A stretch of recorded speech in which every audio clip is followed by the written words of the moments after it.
Ini level pertama nih. Ini kalau disebut di kitab tuh level ubad. Ahli ibadah tapi tidak berilmu. Ahli ibadah tapi tidak mengenal yang disembah. Jadi orang begini, dia berpikir ibadahnya bisa beli surga. Gimana Pak? Orang-orang begini nganggep ibadahnya selama ini bisa menyelamatkan dia.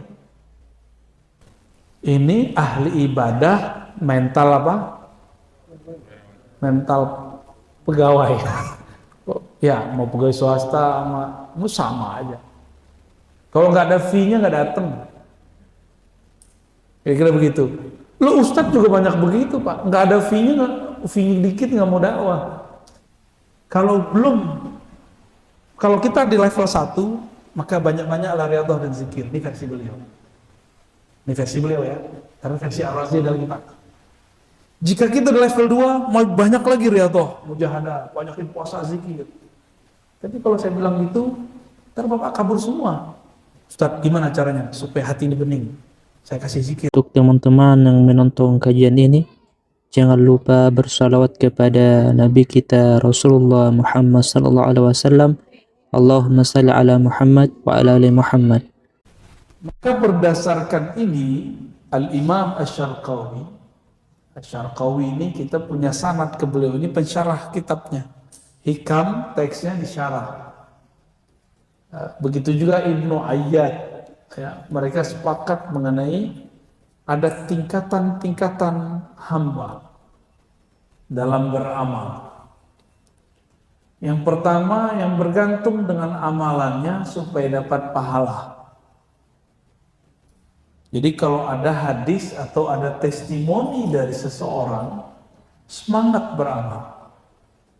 Kalau nggak ada testimoni, nggak mau beramal. Contohnya, kalau baca Al-Waqiah, rezeki lancar. Bener. Jadi karena ada yang testimoni, kita jadi percaya. Coba kalau nggak ada yang testimoni, masih percaya nggak? Nah itu masalahnya. Bapak ini datang ke Kiai, Pak Kiai, saya ini ada hajat, anak saya mau masuk ini. Apa yang harus saya buat Kiai? Kata Kiai, puasa 7 hari. Loh, apa hubungannya? Takdirnya ke sudah ada. Dia mau puasa nggak puasa sama aja. Ya. Jadi kita ini sering terlalu bergantung kepada amal, tapi tidak bergantung kepada rahmat Allah Subhanahu Wa Taala. Orang-orang ini kalau disampaikan kepadanya mengenai pahala-pahala, rahasia-rahasia, senangnya bukan main. Jadi orang begini ini hobi wiridan, tapi pengen dapat pahala-pahala. Ustadz banyak level ini Pak. Ustadz banyak level ini. Amalnya amal fisik. Ibadahnya ibadah fisik. Maka ketika ada persoalan akhir zaman, apa kata mereka? Oh ini sudah akhir zaman, sudah banyak kekacauan. Mari banyak-banyak ibadah. Ibadah apa? Ibadah fisik. Yang nggak nyambung. Kalau akhir zaman, yang diperlukan bukan banyak ibadah, tapi banyak ma'rifat. Ma'rifat. Ibadah juga, tapi ibadah ruh. Karena banyak hari ini orang-orang yang rajin tahajud, rajin puasa, rajin sedekah, takut dengan corona. Benar nggak?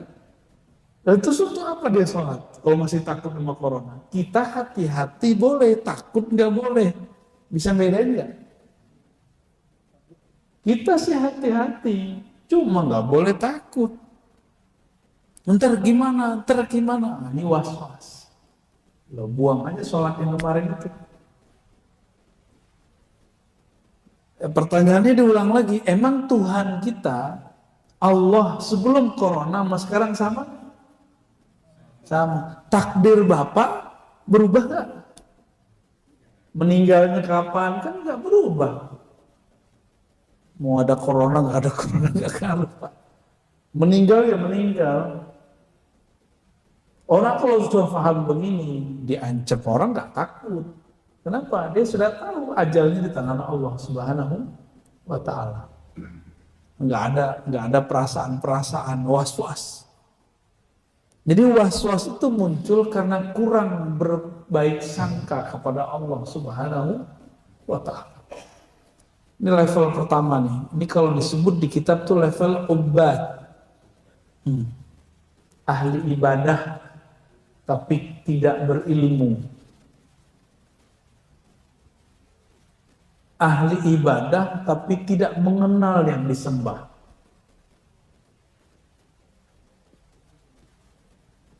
Jadi orang begini, dia berpikir ibadahnya bisa beli surga. Gimana Pak? Orang-orang begini nganggep ibadah dia selama ini bisa menyelamatkan dia. Maka saya kaget sekali ketika ada seorang pendakwah ngancem-ngancem aparat, terus bilang, saya sudah dakwah sekian tahun, saya sudah ibadah sekian tahun. Macam-macam kalian nama saya. Loh apa urusannya mau diibadah berapa ribu tahun, tidak ada urusan.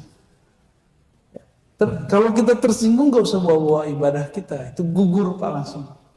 Kalaupun dia sudah ibadah 1000 tahun, gugur dia ngomong begitu. Saya tunggu di dalam kubur. Lah apa urusannya? Ini hati-hati nih begini-ginian ya. Hati-hati Pak yang begini-ginian. Ibadah kita yang gak khusyuk itu dibanggain. Lucu gak? Khusyuk gak Pak sholat isya yang tadi? Kusut ya? Baik. Jadi ini ahli ibadah, rajin ibadah karena ada testimoni. Ibarat orang kerja, jika ada lemburan dapat tunjangan, dia mau lembur. Jiwanya mental karyawan.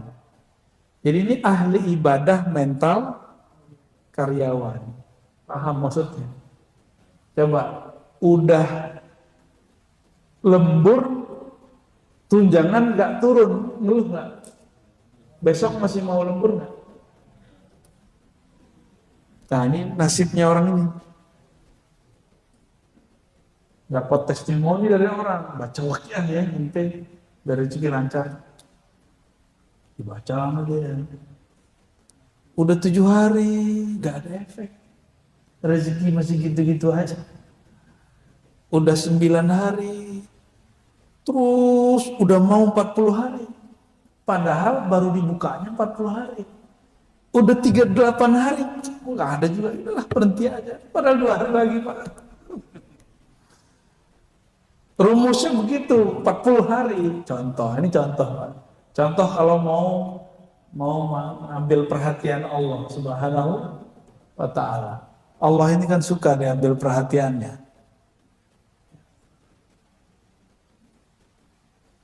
Berprasangka kepada Allah SWT, akhirnya mikir, saya ini doa sekian tahun, apa Allah nggak dengar ya? Tuh, suuzon nggak sama Allah, ya kan? Nah, orang suuzon begini, Allah tuh nggak suka sama dia, cuekin aja sama Allah. Kalau nggak suka sama orang begitu. Ini ahli ibadah mental apa? Mental pegawai. Ya, mau pegawai swasta sama aja. Kalau nggak ada fee-nya nggak datang. Kira-kira begitu. Lu ustadz juga banyak begitu Pak. Nggak ada fee-nya, fee dikit nggak mau dakwah. Sama juga. Begitu juga. Jadi ada dai mental pegawai, ada Pak. Wah, dikit nggak usah. Siapa sih nggak senang sama duit? Tapi apakah duit itu kebahagiaan kita? Kan enggak. Ya kita sih butuh, tapi kebutuhan kita kepada Allah lebih. Ya, orang kalau dekat kepada Allah, rezeki kan di tangan Allah. Kalau dekat sama Allah baru terbersit, Allah kasih. Itu sering terjadi kepada orang-orang yang mengenal Allah Subhanahu wa Ta'ala. Yang membersihkan sesuatu ke kalbu, Allah juga. Benar. Kan Allah juga yang bersihin. Tapi itu terbersihnya di kalbu, bukan di sini Pak, bedain. Kalau terbersihnya di sini, Allah nggak akan kasih. Tapi terbersihnya di sini, Allah kasih itu langsung. Baik, jadi ada hamba-hamba yang beramal mentalnya apa? Mental pegawai. Kalau pahalanya besar dia kejar, kalau nggak besar dia nggak kejar. Ada pegawai tapi dablek, itu nggak dablek Pak. Ini contoh nih di masjid ini ada soalnya, ya saya nggak tahu siapa orangnya.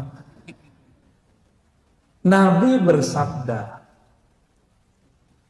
satu bab ilmu yang engkau pelajari afdal min mi'ati raka'ah, daripada 100 rakaat. Di Ibnu Majah disebutkan juga 1000 rakaat. Terbitlah matahari, dia baru dengar kajian dari Ustaz. Kalau sholat syuruk sama dengan haji dan umroh, tamah, sempurna. Dia kan nggak tahu ini maksudnya haji umroh sunnah, bukan wajib. Satu bab ilmu sama umroh gedean mana? Ilmu. Tapi karena semangat ingin dapat, jadi nafsu bukan semangat, nafsu ingin dapat pahalanya, nggak tepat. Orang lagi dapat pahala 1000 rakaat, dia tinggal untuk ngejar 2 rakaat. Begitu nggak? Ya, selamat. Banyak orang begitu banyak. Ilmu ini mengajarkan kepada Allah yang disembah. Sholat 2 rakaat belum tentu khusyuk kepada yang disembah. Tinggian ilmu. Paham di situ ya? Jadi kalau di sini, ini kan kajian tiap Sabtu Minggu ada ya. Kalau Ustadz lagi jelasin, suruh tahan dulu lah. Jangan sholat pakai nafsu. Sholat itu pakai ilmu. Gitu ya. Ntar kalau ada lagi tegur kalau perlu. Selesai dulu dia sholat. Nanti ajak ngobrol. Ente kalau dapat pahala 100 rakaat sama 2 rakaat pilih mana? 100 dong. Nah baru kita ngobrol. Tahu nggak gitu ya. Sesekali dicandain aja Pak ya. Ya mungkin ini kan nggak hadir semua nih. Ntar begitu lagi. Di luar masjid masih begitu gitu dibilangin ya. Padahal dia dengerin kita ceramah. Lagi sholat kita ulangin biar dia nggak khusyuk sholat. Dikerjain Pak. Yang kedua, tingkatan kedua orang dalam beramal itu tingkatan muridin. Muridin itu apa? Orang yang punya keinginan yang luhur tapi belum sampai kepada puncaknya. Itu muridin, murid. Apa keinginan orang ini? Jadi Bapak ini kalau pertanyaannya sudah begini, Ustadz bagaimana cara khusyuk? Nah itu berarti sudah masuk ke level ini. Tapi kalau pertanyaannya, Ustadz ini gimana hukumnya? Kalau begini boleh nggak? Nah itu berarti level 1 tuh. Ini pahalanya apa gitu. Ya, itu berarti level 1 tuh. Tapi kalau sudah level 2, Ustaz, kalau saya apa yang membuat saya bisa mengenal Allah? Apa yang membuat saya bisa hidup tenang? Oh, berarti orangnya sudah mulai makhluk ruhani. Orang ini sudah mulai disebut makhluk yang ruhani. Dia sudah mulai mengenal nilai hidupnya bukan hanya materi, tapi sudah mulai imateri. Bapak kerja, berangkat pagi, pulang sore, bahkan pulang malam. Rumah bagus, mobil bagus, tapi waktu bersama istri, kita pulang, istri sudah tidur. Kita berangkat, istri pun belum bangun. Kayak gitu bahagia nggak? Bahkan pulang itu cuma sesekali. Seminggu itu paling cuma sehari, 2 hari. Bahagia nggak begitu? Nah, kalau dia sudah mulai mencari kebahagiaan, dia pasti kemudian mikir-mikir gimana caranya untuk supaya tidak begini. Duit udah banyak, rambut mulai berubah, badan mulai rentan, badan mulai sakit-sakitan. Belum menikmati, sudah kena corona, mati Pak. Jadi mulailah nikmati hidup. Ya. Jangan pelit, tabungannya itu dipakailah untuk makan. Itulah rezeki kita. Dibawa keluarga makan. Mulai berbagi dengan orang sekitar. Rezeki Bapak itu bukan yang Bapak simpan di dalam bank itu loh. Itu belum tentu rezeki kita tuh. Percaya sama saya. Bisa jadi habis ini mati kan? Itu bukan kita. Belum tentu juga buat istri kita, belum tentu juga buat anak kita, karena diambil orang. Jadi yang kita simpan tumpuk belum tentu buat kita. Meskipun kita ngerasa aman. Enggak juga ya. Katanya dulu coba kalau saya punya tabungan 20 juta, nanti saya bagi-bagi deh. Sekarang bukan 20, udah 200 juta. Enggak juga nih bagi-bagi. Coba kalau nanti 2M, enggak juga. Emang begitu manusia. Emang selalu begitu Pak. Tapi orang ini sudah mulai mencari kebahagiaan. Jika dia orang yang dididik oleh seorang syekh, maka akan dia cepat meninggalkan fase ini. Tapi kalau enggak, sibuk mencari itu. Ada yang dia berguru tapi gurunya kurang pas. Akhirnya yang dicari adalah pengalaman-pengalaman spiritual, kasyaf. Bisa ngeliat jin, bisa ngeliat aura-aura cahaya. Wah, ini banyak juga yang terjebak di sini. Bisa baca-baca isi hati orang, tuh kan? Ada yang terjebak di situ, Pak. Ini muridin. Orang yang disebut muridin. Indikator-indikatornya di situ. Nah, mulai ngecek energi. Wah, ini Ustaz ini energinya besar. Mau ngecek energi, Pak. Sama listrik aja tuh pegang setrum jelas.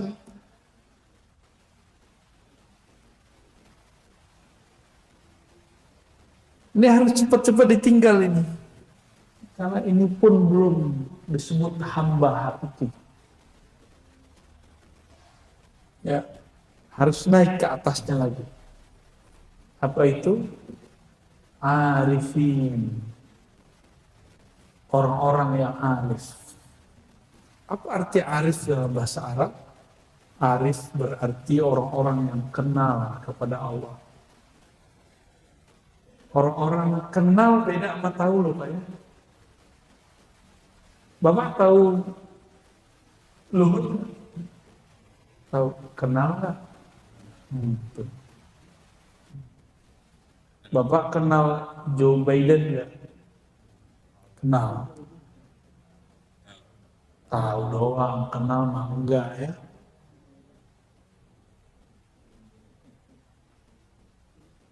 Bisa bedain kenal sama tahu? Bisa ya. Jadi tahu itu sekedar tahu.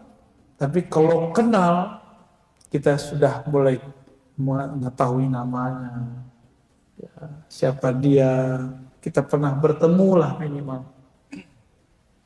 Kalau tahu ya bisa tahu dari orang.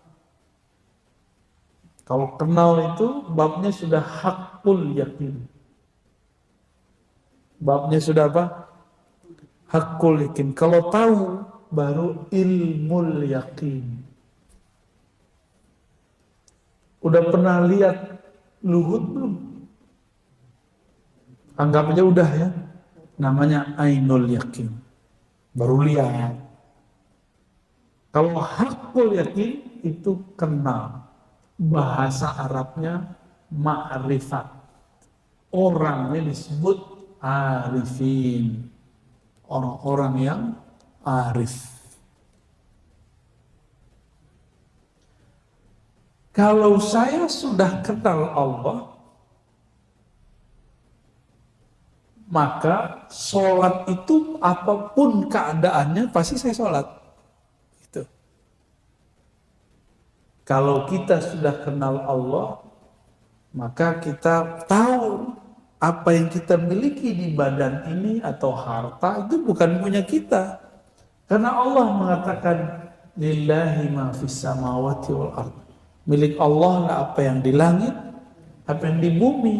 Bumi tubuh kita ini. Ini punya Allah semua Pak. Ini harta saya tidak memiliki tubuh saya sendiri. Bapak nggak ngeli coba. Bapak udah ubanan Pak ya? Ya? Udah. Pernah bisa nahan nggak? Bisa nahan uban nggak? Nggak bisa. Bapak udah berapa Pak umurnya? Wah mantap Pak. Mulai keriput Pak ya? Serius loh Pak ya? Bisa nahan nggak? Kenapa kita nggak bisa nahan? Sunnatullah, bagus. Ini milik Allah, bukan milik saya.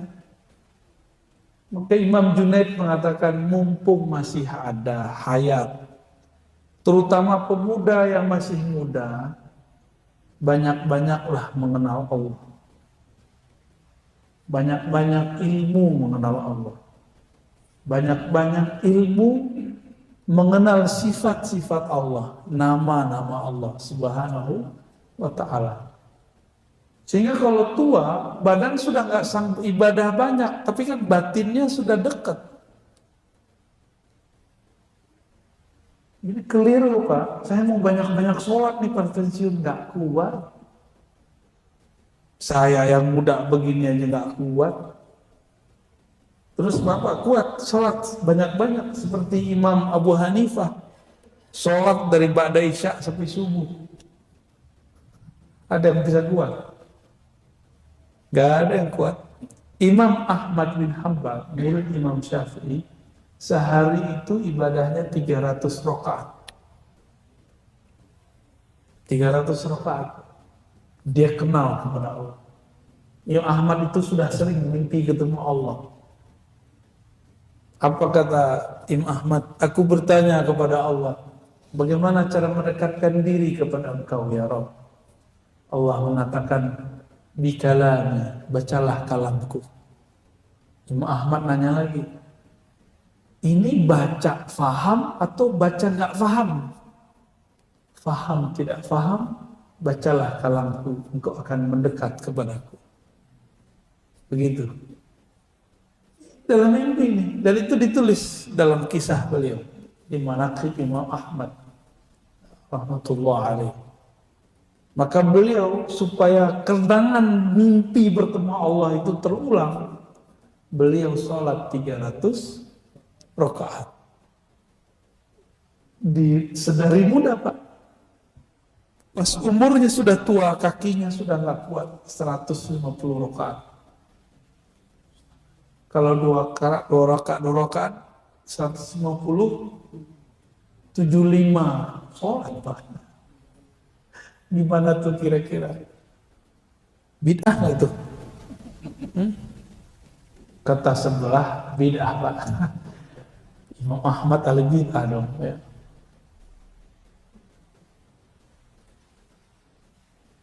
Kelompok arifin ini menyembah Allah karena Allah berhak disembah, bukan karena ingin dapat pahala, bukan karena pengen masuk surga atau takut neraka, tapi karena ingin mendekat kepada yang punya surga dan neraka itu.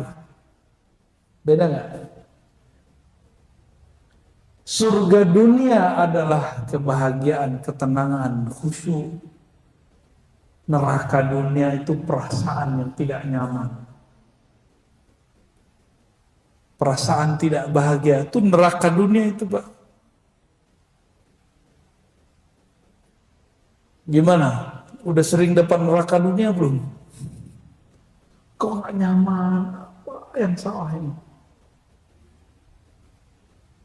Itu udah dapat neraka tuh, neraka yang didahulukan. Karena jauh dari nama Allah Subhanahu wa taala. Jadi bagi mereka arifin, neraka itu gak usah jauh-jauh. Kamu tinggalkan nama Allah. Tidak ada nama Allah kau sebut dalam dirimu, neraka sudah. Neraka dunia Pak.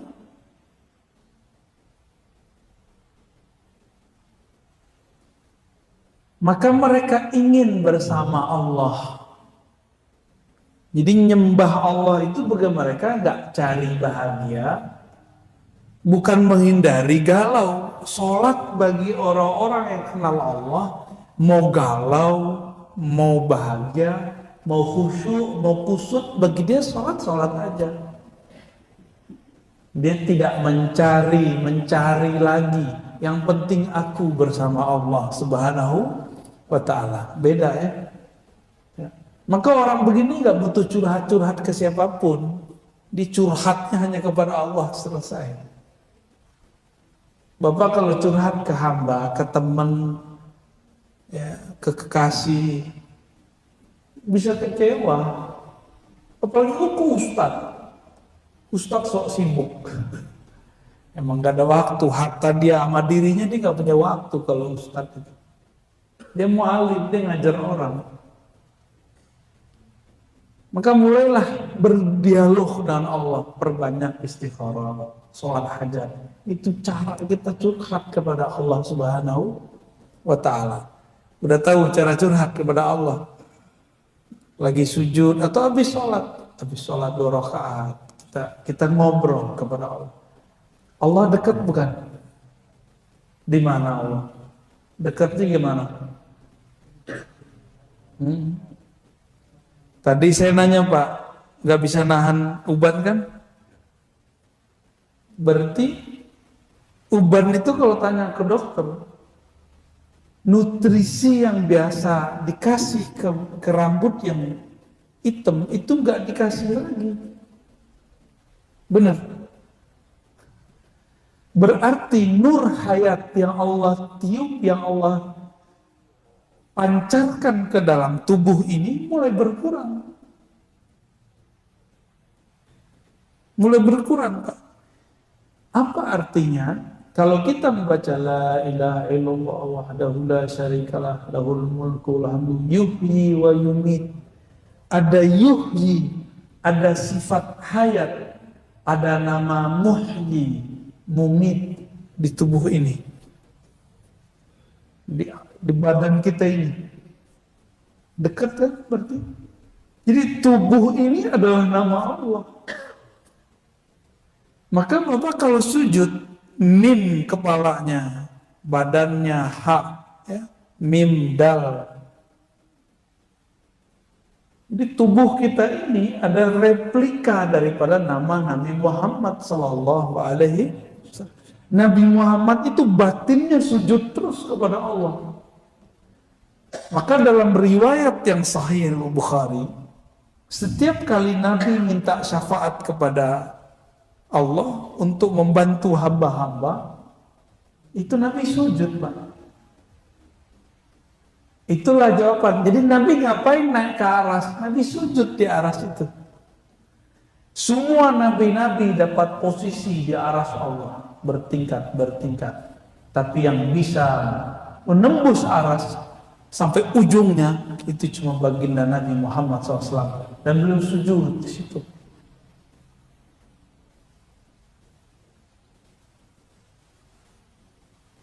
Itulah Nabi SAW. Berarti Nabi naik ke aras bukan nemuin Allah. Allah bisa ditemuin di mana-mana. Jadi Allah itu ditemuin Nabi dalam keadaan sujud, nggak begini-gini Pak. Kita kan kira Nabi itu ketemu Allah berhadap-hadapan. Emang kafe aras? Enggak. Nabi kalau ketemu Allah sujud. Maka Nabi mengatakan aqrabu ma bainal abdi wa rabbih fi sujud. Sedekat-dekat hamba kepada Allah itu di dalam sujudnya. Sujud kita itu. Kalau Allah di atas, seharusnya pas berdiri dong dekatnya. Jadi yang di lantai 2 tuh, itu lebih dekat kepada Allah tuh Pak. Itu kata imam sebelah, orang yang sholat di atas gunung lebih dekat kepada Allah daripada di bawah gunung, kata dia begitu. Ya salam ya. Kalau gitu kita cari pesawat, tiket, nemuin Allah Pak. Pakai pesawat ya.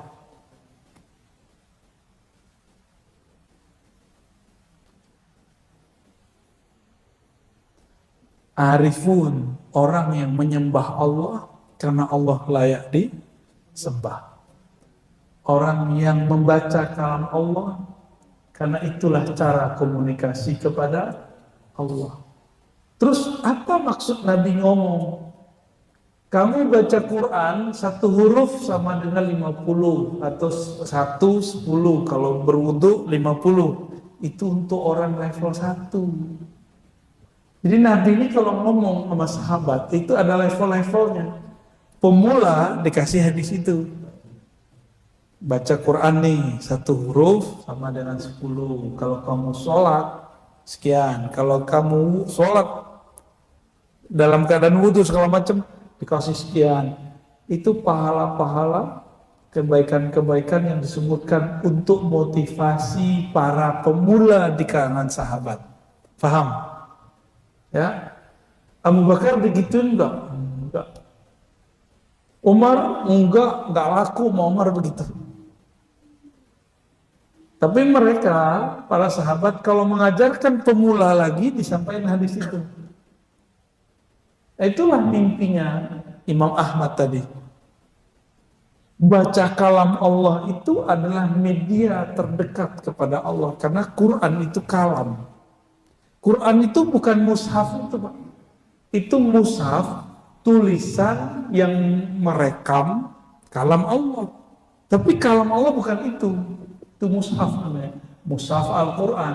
Bukan Al-Qurannya. Karena dia merekam, maka kita wajib menghormatinya. Itu adalah kertas dan tinta-tinta. Benar nggak? Sayyidina Utsman ketika selesai menyalin, ada 6 mushaf. Maka beliau memerintahkan, bakar semua mushaf selain mushaf saya. Apakah Umar termasuk, Utsman termasuk penista agama? Enggak. Jadi Bapak kalau Quran udah tua, udah lecek gitu ya, daripada kebuang-buang, robek-robek, keinjek-injek kan dosa. Lebih baik dibakar. Lebih baik niat membakarnya apa? Supaya tidak jatuh bukan pada tempatnya. Itu kejadian sama dengan guru yang bakar bendera la ilaha. Tinggal ditanya, niat ente apa bakar ini? Niatnya apa masalahnya? Kalau niatnya membakar bendera kelompok yang sudah dilarang, itu sah. Tapi kalau niat dia menghina la ilaha illallah, baru di situ munafik atau kafir. Bisa bedain. Ya, itu tergantung niatnya. Ya, maka niat inilah yang Allah pandang. Cuma karena gorengan politiknya kenceng, maklum ya. Politik ini kan bisa digoreng-goreng ya. Kayak gorengan aja Pak ya. Baik. Kelompok pertama, puncaknya surga neraka. Maka kelompok pertama ini jika dia jadi ustadz atau jadi orang harokah pergerakan, ini biasanya jadi panitia surga neraka Pak. Orangnya suka neraka-nerakain orang tuh kalau ketemu maksiat. Hatta beda fahamnya neraka gitu. Beda faham neraka ente. Itu kelompok pertama tuh. Tapi apakah dia sholatnya nyaman? Enggak. Orang begini kalau sholat tuh enggak gelisah. Dia sholat tuh sibuk dengan kiri kanannya. Sibuk dengan orang di depannya. Sibuk jadi juri. Nunggu imamnya kapan salah. Ya salah. Ya, orang-orang begini dikasih. Walaupun dia secara keilmuan hafiz Quran. Secara keilmuan mungkin tamatan mana gitu ya. Yang cerdas kan baru otaknya. Kolbunya belum. Ya, kolbunya belum. Kelompok kedua, dia sudah mulai bagus secara rohani, secara nafsiyah sebenarnya. Jiwanya sudah mulai tertata, sering puasa, sering tahajud, udah mulai sensitif, tapi masih senang dengan ilmu. Jadi salah arah. Dikira kalau bisa baca isi hati orang, baca aura orang, bisa melihat sosok-sosok di sekitar orang, oh berarti itu udah hebat. Enggak, masih ada tembus di atasnya lagi. Arifin. Maka saya minta kepada Allah dari dulu cuma Allahumma arifni at-tariq ilaik. Ya Allah, tolong ajariku jalan mengenal Engkau. Itu yang saya minta dari dulu. Ya muqallibal qulub, wa yang bolak-balik hati. Sabit qalbi ala dinika wa ta'ati. Din itu ma'rifat artinya. Tetapkan hatiku dalam dinmu, yaitu mengenalmu. Wa ta'atik, sehingga aku taat kepada Engkau. Jadi kenapa kita masih durhaka kepada Allah? Karena kita nggak kenal Allah, itu aja masalahnya. Ya. Kita ini durhaka karena nggak kenal dia. Bapak kalau kenal dia berani durhaka nggak? Gak usah jauh-jauh deh. Ada orang mulia duduk Pak di depan. Bapak berani lewat kan di depan? Nggak berani lalu lalang. Kalau mengenal adab, ya. Tapi kalau nggak kenal, ada siapa gitu, nggak kelihatan, dia nggak tahu siapa. Nah itu bedanya. Apalagi kepada Allah. Kalau orang sudah tahu kenal Allah, Allah di Mekah, Allah di sini sama. Iya sama ya. Allah di kamar, sama Allah di masjid sama nggak? Berani nggak maksiat di kamar? Nggak usah deh. Berani nggak maksiat di masjid? Nggak berani. Terus kenapa berani maksiat di kamar? Karena kurang kenal kepada Allah. Sederhana tuh. Ya. Tapi adakah orang maksiat karena lupa, lalai? Nah itu beda lagi babnya. Berarti Allah buat dia lalai sejenak. Itu beda bab. Maka ada pertanyaan kepada Imam Junaid, mungkinkah wali Allah melakukan perbuatan maksiat? Apa jawaban beliau? Itu takdir ketetapan Allah. Bahwa selain Nabi pasti maksiat. Selain Nabi pasti pernah maksiat. Siap. Jadi Bapak ini ngelihat saya bukan nabi Pak. Pasti saya pernah maksiat. Saya ngelihat Bapak sama, Bapak bukan nabi kan? Pasti pernah maksiat, bener gak? Baru maksiat kali ya. Enggak maksiat mata, maksiat telinga. Enggak maksiat telinga, maksiat lidah. Enggak maksiat lidah, maksiat kolbu. Kolbu gak ketahuan. Ini jujur nih, pernah ngeremehin orang gak? Tiap hari. Pernah merasa lebih pinter gak dari orang jamaah samping kita? Itu dosa besar itu Pak. Kiber namanya, sombong. Sholat terbersit nggak ingin disebut orang yang sholat? Udah kena itu sudah. Bukan riya namanya. Terbersit ingin disebut orang sholat. Jadi kalau sholat tuh langsung cari saf paling belakang imam. Tahu diri, mau duduk di belakang imam tuh tahu diri Pak. Sok soleh namanya tuh ya. Pantes nggak kita duduk di belakang imam nih? Yang di belakang imam ini orang yang siap gantiin imam Pak. Oh kecuali antum memang merasa pantas gantiin imam karena merasa ilmunya paling benar. Ya. Dan banyak yang begitu Pak.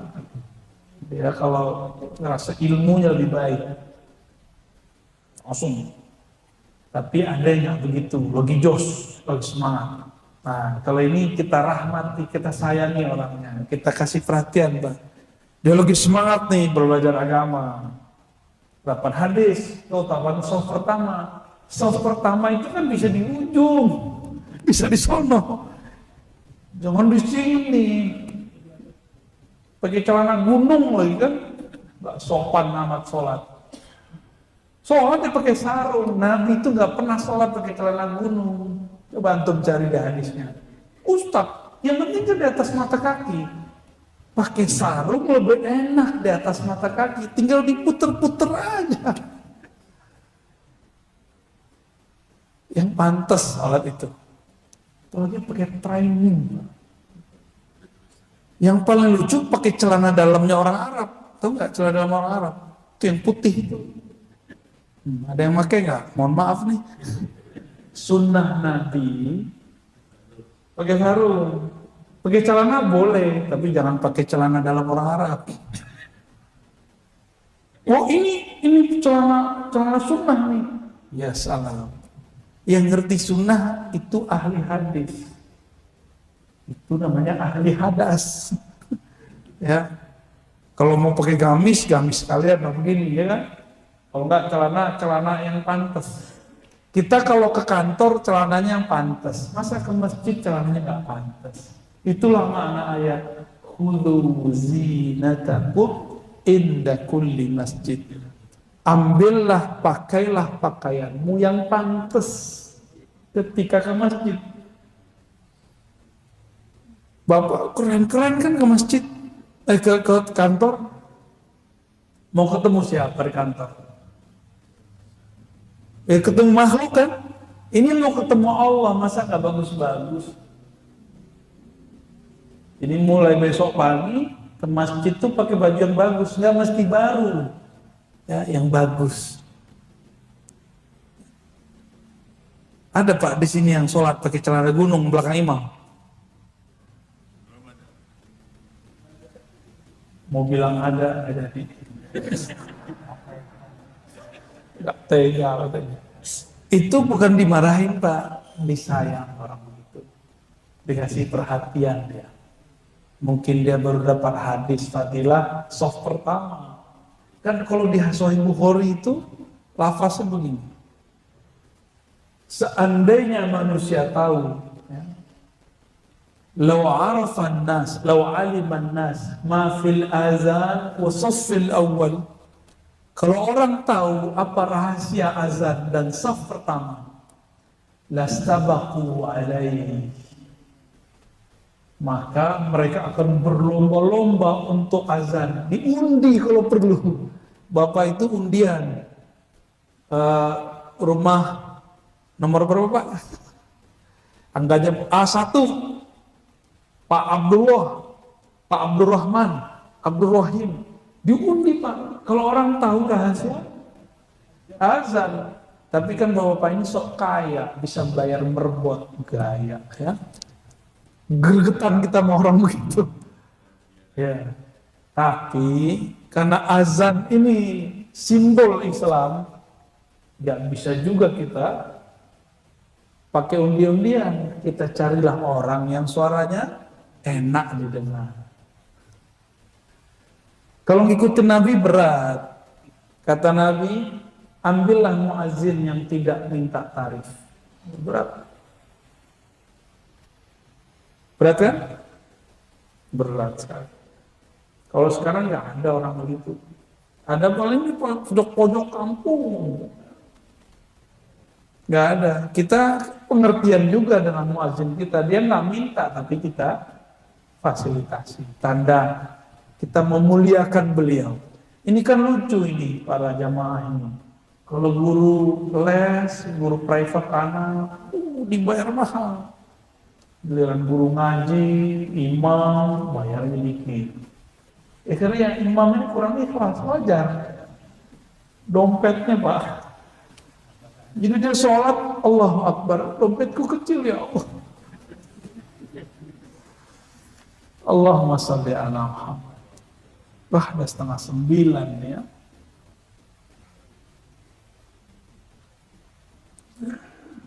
Kalau di kitab, nah ini kitab ini kan ditulis berdasarkan pemahaman pensyarah. Kalau kita di level 1, maka banyak-banyak ala riyadhah dan zikir. Ini versi beliau. Ini versi beliau ya. Karena versi Ar-Razi dalam kitab. Jika kita di level 2, mau banyak lagi riyadhah, mujahadah, banyakin puasa, zikir. Tapi kalau saya bilang gitu, ntar Bapak kabur semua. Ustaz, gimana caranya supaya hati ini bening? Saya kasih zikir, Pak amal ini sehari 11.000, 40 hari. Kabur paling. Ya, pasti nggak mau ngaji lagi. Berat ngaji Ustaz itu. Ini beliau nulis sesuai dengan zamannya. Di zaman itu orang rajin-rajin zikir, Pak. Kalau sekarang, ya udahlah. Bapak mungkin tidak kita ajak zikir. Tapi mari kita mengenal siapa yang dizikirkan. Maka sesekali saya request whiteboard di situ saja, ya, supaya nanti kita menjelaskan bagaimana cara mengenal Allah dalam peta pemikiran kita, ya, supaya masuk ke kolbu, menyentuh ruh. Jadi pulang itu ada bekalnya. Karena pertanyaan di alam kubur kan menrobuka, nggak lebih dari itu. Siapa Robmu? Nggak ditanya Bapak. Istrinya berapa kan nggak tanya. Sholat tahajudnya berapa nggak ditanya. Nggak ada pertanyaan begitu. Baik. Jadi ada 3 tingkatan, masih ingat? 1 tingkatan obat. Artinya apa? Al-ibadah yang bermental pegawai, tambah tunjangan pahala, tambah rajin beramal. Kalau yang kedua, muridin, orang murid. Apa yang dicari? Kebahagiaan, khusyuk, kesaktian. Ini banyak nih yang berhenti di sini. Ini bukan tasawuf, ini kebatinan. Kalau cari kesaktian, ya, mirip-mirip, zikirnya sama-sama hizib bahar, satu ingin mengingat Allah, satu ingin sakti. Sama-sama hizib bahar. Sama-sama baca ratibul haddad, satu ingin berzikir mengenal Allah, satu ingin memagar diri. Beda tuh. Sama-sama baca la ilaha illallah, satu ingin mengenal yang disebut, mengenang yang disebut, satunya ingin tahan daripada COVID. Mirip kan? Kalau nggak ingin berlindung dari COVID, dia nggak zikir. Kalau yang terakhir, arifin. Mau senang, susah, dia tetap ingat Allah. Mau dia taat, mau dia maksiat, dia tetap kembali kepada Allah. Harapannya kepada Allah dalam taat sama harapannya ketika selesai bermaksiat. Nah, itulah Nabi Khidir. Nabi Khidir ini contohnya. Habis bunuh orang, nggak berubah tuh. Biasa aja tuh. Ini beda dengan psikopat loh ya. Psikopat kan mirip-mirip tuh. Tenang, dalamnya dalam. Arifin ini menyembah Allah karena Allah berhak disembah. Memuji Allah karena Allah berhak disembah. Kalau yang pertama, memuji karena ingin ditraktir. Kalau yang ini, memuji karena Allah layak di. Pilih mana Pak? Punya teman muji kita karena pengen ditraktir, atau dipuji oleh orang yang memang dia memuji kita, bukan karena apa-apa. Jadi mana yang bisa jadikan teman? Yang kedua, maka mereka disebut teman-teman Allah. Itulah Allah. Mereka lah yang disebut wali Allah. Jadi sudah paham kriteria wali? Sederhana tuh. Kesaktian ada di level 2, tapi di level 1 mereka nggak perlu sakti karena sudah bersama dengan Maha Sakti. Nah, kalau Bapak sudah paham begini, jangan salah lagi menilai wali. Wali itu arifin, bukan orang sakti. Ya, barangkali cukup Pak ya. Ada pertanyaan? Ya, tolong Pak.